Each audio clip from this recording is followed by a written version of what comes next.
just never really know. Many times, who you're talking to, who you're dealing with, a stranger that you may just encounter along the way, you never know. And the reality is, in the 20th chapter of the book of Genesis, Abraham, the great patriarch, was dealing with a man by the name of Abimelech. And there had been other encounters with Abimelech. Abimelech, some of his herdsmen had gone and they had just stolen a well from Abram and his herdsmen. And so now Abimelech decides that he wants Abraham's sister to be a part of his household of wives.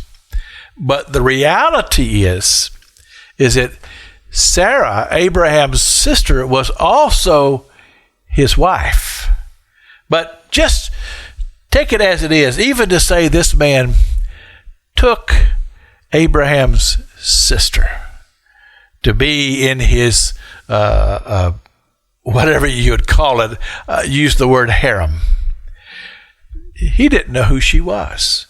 He did not know that Sarah would be the one who would be a part of the seed line of Jesus Christ, the Son of God.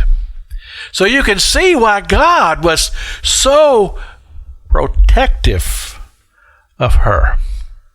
Well, let's take this same thought. And I've known of people who have disrespected churches, disrespected ministers.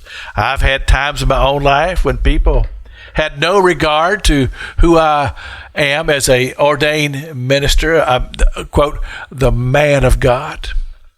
I had an encounter one time at the other church building that we had. About an hour before our Sunday night service, a man comes up with his dog and lets his dog do his business right there at the step where people would be walking up to the church in about an hour. Well, I followed him home and I knocked on his door because I saw where he went in the house, and I said, look, I just want to tell you something.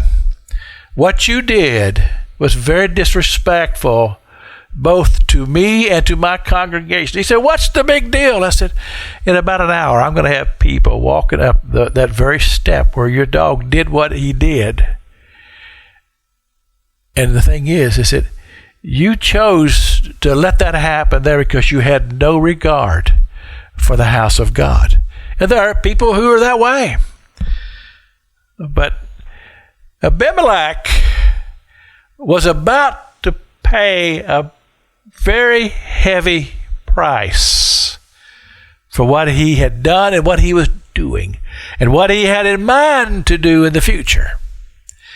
God woke him up in the middle of the night and said, Abimelech, you are but a dead man because of what you had done. Of course, Abimelech, he talked about he was a man of integrity and he would never do anything without integrity. But yet, actions, as the old expression goes, actions speak louder than words.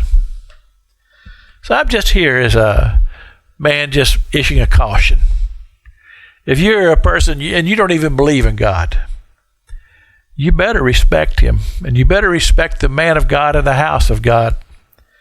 Because otherwise, it's a very dangerous path to be on. This is Pastor Jack King with the gospel on the radio broadcast.